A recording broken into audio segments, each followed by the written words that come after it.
Good morning students. कैसे हो बेटा? मुझे आशा है कि आप सभी स्वस्थ ही होंगे। बेटा, आज हम पाठ साहस को सलाम पढ़ेंगे, जिसमें एक ऐसी लड़की के अदम्य साहस की कहानी है जिसने अपनी कमज़ोरी को ही, कमज़ोरी मतलब विकलांगता, वह विकलांग थी, अपनी ताकत बनाकर अपना वह संकल्प पूरा कर दिखाया जिसका सब मजाक उड़ाते थे। तो बेटा, ये अरुणिमा सिन्हा के जीवन की कहानी है, जो एवरेस्ट पर चढ़ने वाली पहली अपंग भारतीय महिला थी। मतलब वो विकलांग थी, फिर भी उसने एवरेस्ट की चढ़ाई की और विजय प्राप्त की। तो चलिए बेटा, अरुणिमा सिन्हा की कहानी पढ़ने से पहले हम इस चैप्टर के लर्निंग आउटकम्स के बारे में जान लें। और बेटा, पाठ को पढ़कर आप अरुणिमा सिन्हा के चरित्र की विशेषताएं लिख पाएंगे कि वह बहुत बहादुर लड़की थी, उसमें बहुत आत्मविश्वास था, उसमें दृढ़ इच्छा शक्ति थी, इत्यादि इत्यादि। और बच्चों, जीवन में आगे बढ़ने के लिए लक्ष्य निर्धारित करना ज़रूरी है। पाठ में इस पंक्ति को पढ़कर आप इस पंक्ति की व्याख्या कर पाएंगे कि जीवन में आगे बढ़ने के लिए लक्ष्य निर्धारित करना इसलिए ज़रूरी होता है ताकि आप अपनी सही दिशा की ओर बढ़ते जाएं। और बेटा, पाठ के मूल भाव शारीरिक विकलांगता कोई अभिशाप नहीं है का स्पष्टीकरण भी कर पाएंगे। कब? जब आप अरुणिमा सिन्हा की कहानी पढ़ेंगे और सुनेंगे।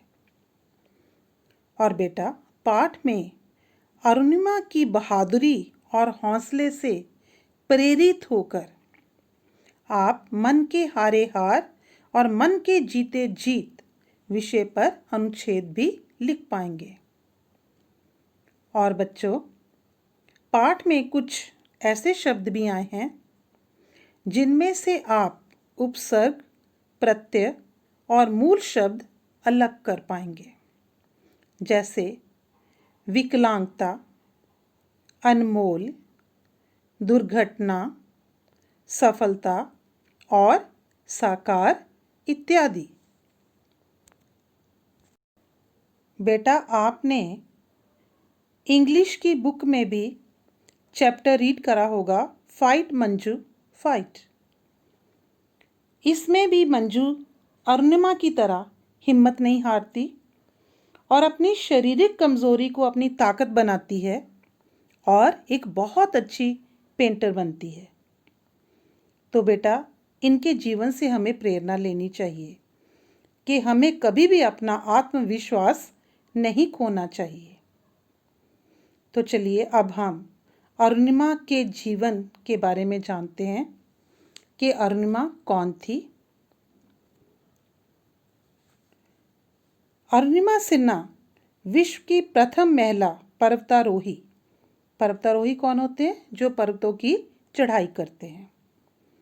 अपने अदम्य साहस का परिचय देते हुए विकलांगता के बावजूद विश्व के सर्वोच्च शिखर माउंट एवरेस्ट पर विजय प्राप्त की।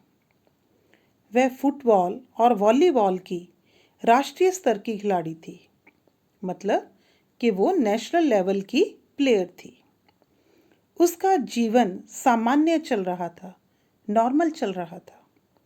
तभी अचानक उसके साथ ऐसी घटना घट गई जिसने उसका सारा जीवन ही बदल दिया। वह घटना क्या थी? चलिए इसके बारे में आगे जानते हैं। वर्ष 2015 राष्ट्रीय भवन के शोक कक्ष में उद्घोषक द्वारा देश के चौथे सर्वोच्च सम्मान पद्मश्री के लिए जब अरुणिमा सिन्हा का नाम पुकारा जा रहा था, तब उसकी तंद्रा भंग होती है, मतलब उसका ध्यान बनता है। उसे वह सारी घटना याद आने लगती है जहाँ वह स्वयं को रेल की पटरियों पर पड़ा पाती है और उसके ऊपर से एक के बाद एक ट्रेन गुजर रही थी। उसके मस्तिष्क में यानी कि दिमाग में सारी घटनाएं किसी फिल्मी रील की तरह आ जा रही थी। मतलब उसे वो सब याद आ रहा था जो उसके साथ घटित हुआ था। बच्चों, वह घटना क्या थी? चलिए जानते हैं। 12 अप्रैल 2011 को वह लखनऊ से पद्मावती एक्सप्रेस से दिल्ली जा रही थी। उसे नोएडा में फुटबॉल मैच खेलना था। रेल के सामान्य श्रेणी के जिस डिब्बे में वह सफ़र कर रही थी, मतलब जनरल कैटेगरी वाला जो डिब्बा होता है, उसमें वह सफ़र कर रही थी, तभी उसमें कुछ लुटेरे घुस आए और उसकी चेन और पर्स छीनने की कोशिश करने लगे। तो अरुणिमा उनसे भिड़ गई, मतलब उनसे मुकाबला करने लग गई। लुटेरों ने उसको चलती ट्रेन से बाहर फेंक दिया। वह दूसरी पटरी से गुजरती हुई ट्रेन से टकराई और 7 घंटे तक पटरी पर ही पड़ी रही। उसका पूरा शरीर निर्जीव हो चुका था, मतलब उसमें ऐसा लग रहा था कि अब जान नहीं बची है। चूहे उसके कटे पांव को कुतर रहे थे, पर उन्हें भगाने की शक्ति उसमें नहीं थी। सुबह कुछ गांव वालों ने उसे देखा तो उसे अस्पताल पहुंचाया। वहां डॉक्टरों ने उसकी जान बचाने के लिए उसकी बाईं टांग को काटकर अलग कर दिया। पर फुटबॉल और वॉलीबॉल की राष्ट्रीय स्तर की खिलाड़ी का ऐसा अंत उसे मंजूर नहीं था। किसे? अरुणिमा सिन्हा को। फिर भी उसने हिम्मत नहीं हारी और अस्पताल के बिस्तर पर पड़े पड़े ही बहुत बड़ा संकल्प ले लिया। वह संकल्प क्या था? दुनिया के सर्वोच्च शिखर माउंट एवरेस्ट पर अपने चरण चिन्ह अंकित करने का। मैंने ईश्वर से कहा, तूने मुझे विकलांग बनाया है। मैंने मतलब अरुणिमा ने ईश्वर से क्या कहा कि तूने मुझे विकलांग बनाया है, मैं ये चुनौती स्वीकार करती हूँ। अब ये विकलांग विश्व की सबसे ऊंची चोटी पर ही तुझे धन्यवाद देगी। जो भी अरुणिमा के संकल्प को सुनता उसका उपहास उड़ाता, मतलब उसका मजाक उड़ाता, पर वह अपने निश्चय पर अटल थी। उसके भाई ओम प्रकाश सिन्हा और उसके परिवार ने उसका हौसला बढ़ाया, जिससे अरुणिमा का खोया हुआ आत्मविश्वास लौट आया। मतलब उसे लगने लगा कि अब मैं अवश्य ही अपना संकल्प पूरा कर पाऊंगी। और फिर अस्पताल से निकलने के बाद, मतलब जब उसको हॉस्पिटल से छुट्टी मिल गई, तो वह अपने सपनों को साकार करने के लिए अपनी प्रेरणा स्रोत बचेंद्री पाल के पास पहुंच गई।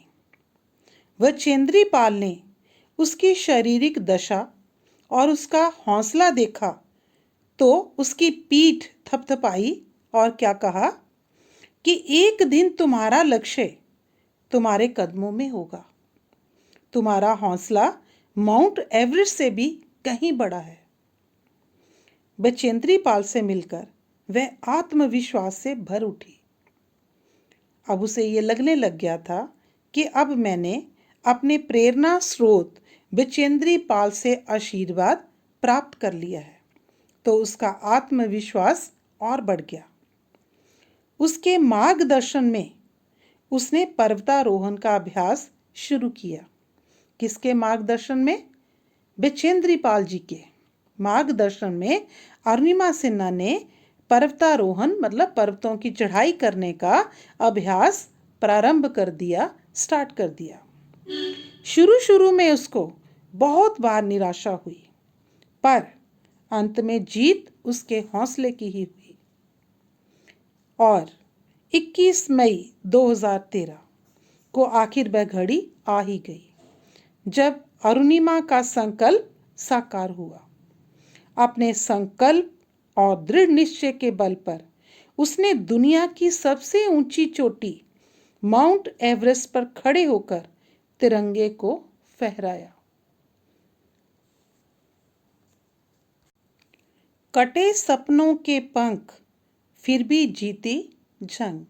जी हाँ बच्चों, बचेंद्री पाल ने माउंट एवरेस्ट पर विजय प्राप्त करके उन लुटेरों को जवाब दे दिया था कि जिन्होंने उसे अबला समझकर ट्रेन से बाहर फेंका था। आज उसने सारे विश्व को ये दिखा दिया है कि हाथ पैर कटने से कोई विकलांग नहीं होता, बल्कि विकलांगता तो एक मनोदशा है। उसने दुनिया को ये भी दिखा दिया कि जिस प्रकार उसने अपनी कमजोरी को अपनी शक्ति बनाया और अपनी ताकत बनाया और अपना लक्ष्य प्राप्त किया, उसी तरह औरों को भी करना चाहिए। अगर मन में विश्वास हो, आपकी इच्छा शक्ति दृढ़ हो, तो कोई भी रुकावट आपके लक्ष्य को नहीं रोक सकती। इस बात का साक्षात प्रमाण वह स्वयं है। माउंट एवरेस्ट पर विजय प्राप्त करने के बाद अरुणिमा स्वयं ये कहती है कि हाथ पैर कटने से कोई विकलांग नहीं होता। वास्तव में विकलांगता तो एक मनोदशा है, मतलब मन की स्थिति है।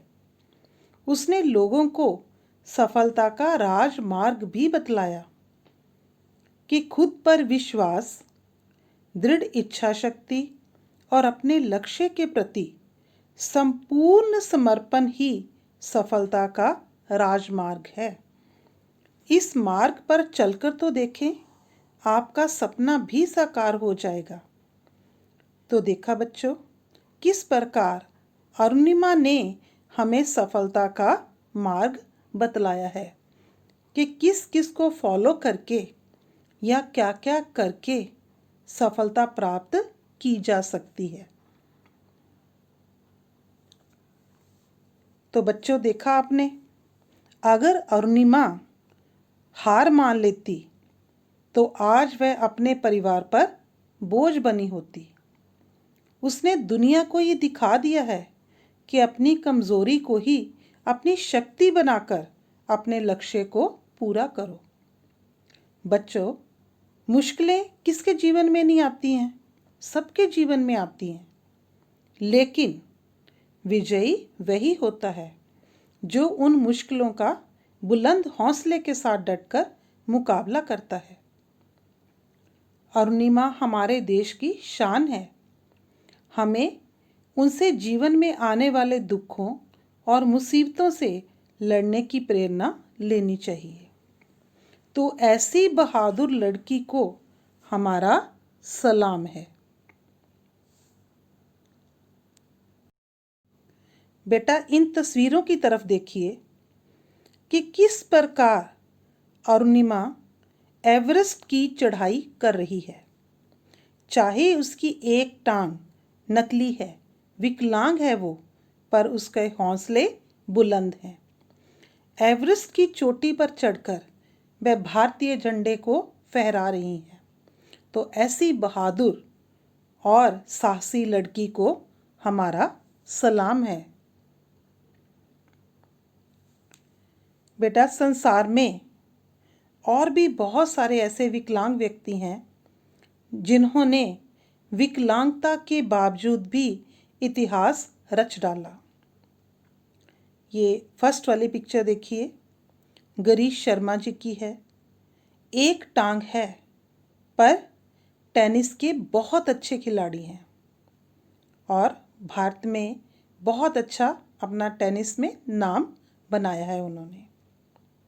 दूसरी तस्वीर रविंद्रनाथ जैन जी की है। जन्म से ही ब्लाइंड थे, पर बहुत अच्छे संगीतकार हैं और उनके बिल्कुल साथ सुधा चंद्रन जी की फ़ोटो है। इनसे तो सभी बच्चे परिचित ही होंगे कि वह कितनी अच्छी डांसर हैं, चाहे उनकी एक टांग नकली ही है। और ये शेखर सुमन जी हैं नीचे, जिनके हाथ में बैट पकड़ा हुआ है। ये भी ब्लाइंड हैं पर बहुत अच्छी क्रिकेट खेलते हैं। और इधर सूरदास जी की फ़ोटो है, जो ब्लाइंड थे, अंधे थे, पर उन्होंने सूर सागर जैसे महाग्रंथ की रचना रच डाली। तो बेटा, ऐसे व्यक्ति हमारे लिए प्रेरणा के स्रोत हैं। हमें इनके जीवन से प्रेरित होना चाहिए और कभी भी ज़िंदगी में हार नहीं माननी चाहिए। तो बेटा, अब आपने कहानी सुनी और अब आप भी इस कहानी को बहुत अच्छी तरह से पढ़ेंगे और कहानी को पढ़कर अब आप अरुणिमा सिन्हा के चरित्र की विशेषताएं भी लिख पाएंगे, क्योंकि आपने पाठ में उसकी बहादुरी, उसके आत्मविश्वास, उसकी दृढ़ इच्छा शक्ति के बारे में पढ़ा और सुन लिया। और बेटा, जीवन में लक्ष्य निर्धारित करना कितना ज़रूरी होता है। पाठ में इस पंक्ति को आपने पढ़ा, तो अब आप इस पंक्ति की व्याख्या भी अच्छी तरह से कर पाएंगे। और बेटा, पाठ के जो मूल भाव शारीरिक विकलांगता अभिशाप नहीं है, ये आपने जान ही लिया है अरुणिमा की कहानी को पढ़कर।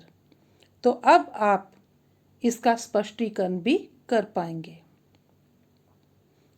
और बेटा, अरुणिमा की बहादुरी और हौसले से प्रेरित होकर अब आप मन के हारे हार और मन के जीते जीत विषय पर अनुच्छेद भी लिख पाएंगे।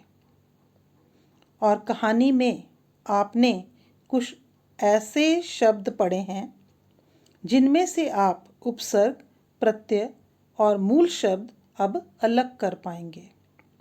जैसे विकलांगता, विकलांग के पीछे जो ता लगा हुआ है वो प्रत्यय है। इसी तरह अनमोल, मोल हमारा मूल शब्द है और अन उपसर्ग है। दुर्घटना में दुर उपसर्ग है और घटना मूल शब्द है। तो इस प्रकार बेटा, पाठ में और भी बहुत सारे शब्द आए हैं जिनमें से आप उपसर्ग, प्रत्यय और मूल शब्द अब अलग कर पाएंगे। बेटा, मुझे उम्मीद है कि आपको ये कहानी बहुत अच्छी तरह से समझ आ गई होगी। तो अब आप इस कहानी को स्वयं भी पढ़ेंगे। धन्यवाद।